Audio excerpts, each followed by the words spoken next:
Hoshea ଅଧ୍ୟାୟ 8। ତୁମ୍ଭେ ଆପଣା ମୁଖରେ ତୁରି ଦିଅ, ସେ ସଦାପ୍ରଭୁଙ୍କ ଗୃହ ବିରୁଦ୍ଧରେ ଉତ୍କର୍ଷ ପକ୍ଷୀ ତୁଲ୍ୟ ଆସୁଅଛି। କାରଣ ଲୋକମାନେ ଆମ୍ଭର ନିୟମ ଲଙ୍ଘନ କରିଅଛନ୍ତି ଓ ଆମ୍ଭ ବ୍ୟବସ୍ଥାର ପ୍ରତିକୂଳରେ ଅପରାଧ କରିଅଛନ୍ତି। ସେମାନେ ଆମ୍ଭ ନିକଟରେ କ୍ରନ୍ଦନ କରି କହିବେ, ହେ ଆମ୍ଭର ପରମେଶ୍ୱର, ଆମ୍ଭେମାନେ ଇସ୍ରାଏଲ ତୁମ୍ଭଙ୍କୁ ଜାଣୁ। ଯାହା ଭଲ ତାହା ଇସ୍ରାଏଲ ପକାଇ ଦେଇଅଛି, ଶତ୍ରୁ ତାହାର ପଛେ ପଛେ ଗୋଡ଼ାଇବ।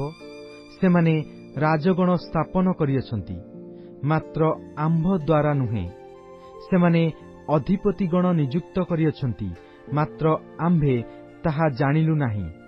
ସେମାନେ ଯେପରି ଉଚ୍ଛିନ୍ନ ହେବେ, ଏଥିପାଇଁ ଆପଣା ନିମନ୍ତେ ରୂପା ଓ ସୁନାରେ ସେମାନେ ପ୍ରତିମାଗଣ ନିର୍ମାଣ କରିଅଛନ୍ତି। ହେ ସମରିଏ, ସେ ତୁମ୍ଭର ଗୋବତ୍ସ ପ୍ରତିମା ପକାଇ ଦେଇଅଛନ୍ତି। ସେମାନଙ୍କ ବିରୁଦ୍ଧରେ ଆମ୍ଭର କ୍ରୋଧ ପ୍ରଜ୍ୱଳିତ ହୋଇଅଛି।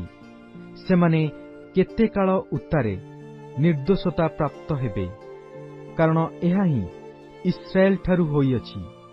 ଶିଳ୍ପକର ଏହା ନିର୍ମାଣ କରିଅଛି, ତାହା ଈଶ୍ୱର ନୁହେଁ। ହଁ, ସମରିଆର ଗୋବତ୍ସ ଖଣ୍ଡ ଖଣ୍ଡ ହୋଇ ଭଗ୍ନ ହେବ, କାରଣ ସେମାନେ ବାୟୁ ବୁଣନ୍ତି ଓ ଘୂର୍ଣ୍ଣିବାୟୁ ରୂପ ଶସ୍ୟ କାଟିବେ।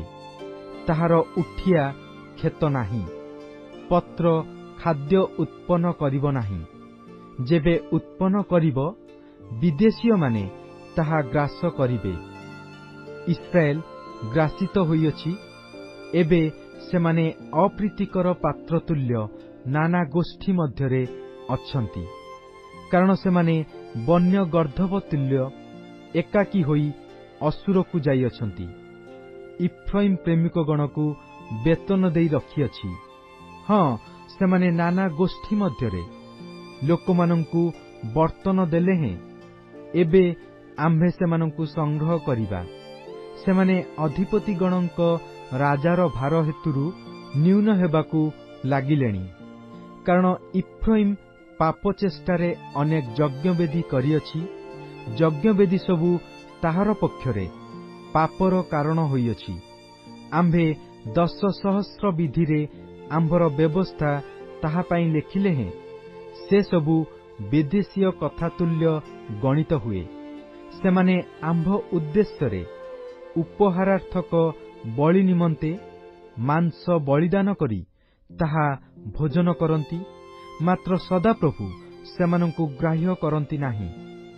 ଏବେ ସେ ସେମାନଙ୍କର ଅଧର୍ମ ସ୍ମରଣ କରି ସେମାନଙ୍କ ପାପର ପ୍ରତିଫଳ ଦେବେ।